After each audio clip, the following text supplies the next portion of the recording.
মন্ডলী সবাইকে জয় যিশু এবং বাবাকেও জয় যিশু।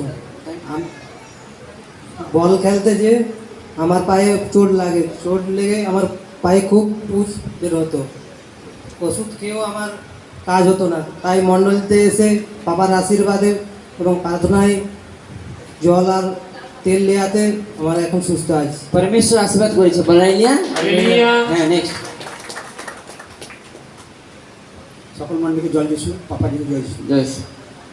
আমার ছেলে প্রচণ্ডভাবে জ্বর হয়েছিল।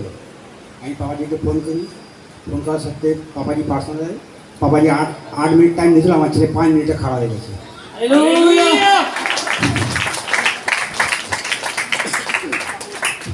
ফোনে প্রার্থনা নিয়েছিল, তোমরা কি ফোনে প্রার্থনা নেবে? বলাইলিয়া। এটা কেন ভালো করেছিল জানো? বেলদা থেকে আসে গাড়ি ভাড়া করে, আর বেলদায় সুসমাচার শোনাচ্ছে। হালেলুয়া। সুসমাচার যে শোনায় পরমেশ্বর তাকে ভালোবাসে। ফোনে প্রার্থনা নিয়েছিল, বাবা ছেলে জ্বরে কাঁপতিছে, কথা বলতে পারছে না। আর যখন ফোনে প্রার্থনা নিয়েছিল আর পরমেশ্বর বলেছিল মিরাকেল দেখতে, তাকেই বলেছিল, ছেলেটাকে বলেছিল মিরাকেল দেখতে চাও? বলালিয়া। মিরাকেল দেখতে চাও? আর সেখানে বলেছিল হ্যাঁ মিরাকেল দেখতে চাই। আর পরমেশ্বর বলেছিল বেশি না, ঘড়ি ধর 8 মিনিট, 8 থেকে 10 মিনিটের মধ্যে কি আমি মিরাকেল দেখবি। আর কি বলেছে বল? 5 মিনিটে চাঙ্গা বলি। 5 মিনিটের মধ্যে।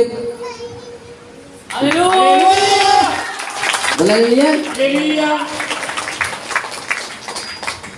এখানে কে উপস্থিত রয়েছে বলো? হ্যাঁ, স্বয়ং পরমেশ্বর স্বর্গদূত। আমি যখন বাড়িতে যখন প্রার্থনা করি না, পরমেশ্বর এই চেয়ারের পিছনে কি হয়? পরমেশ্বর দাঁড়িয়ে ছিল। বলালিয়া। প্রভু যিশু মসিহ কি? দেখো পরমেশ্বর কি বলছি, আমি যখন বাড়িতে প্রার্থনা করি তখন বলালিয়া। প্রভু যিশু মসিহ কি? সিস্টেমে চলো, নালে কিন্তু ওখানে কোনো কিছু হবে না। বলালিয়া।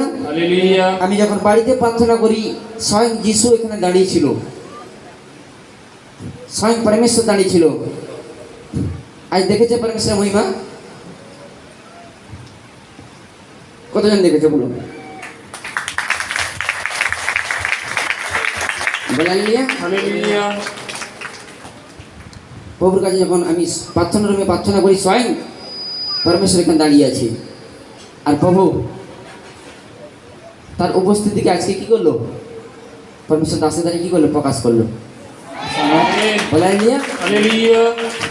এখানে যে আসবে না সে পবিত্র হয়ে যাবে, কারণ এখানে পবিত্র আত্মা স্বয়ং স্বর্গদূত উপস্থিত থাকে। বলালিয়া। চৈত্র একবার পরমেশ্বর মহিমা করবে।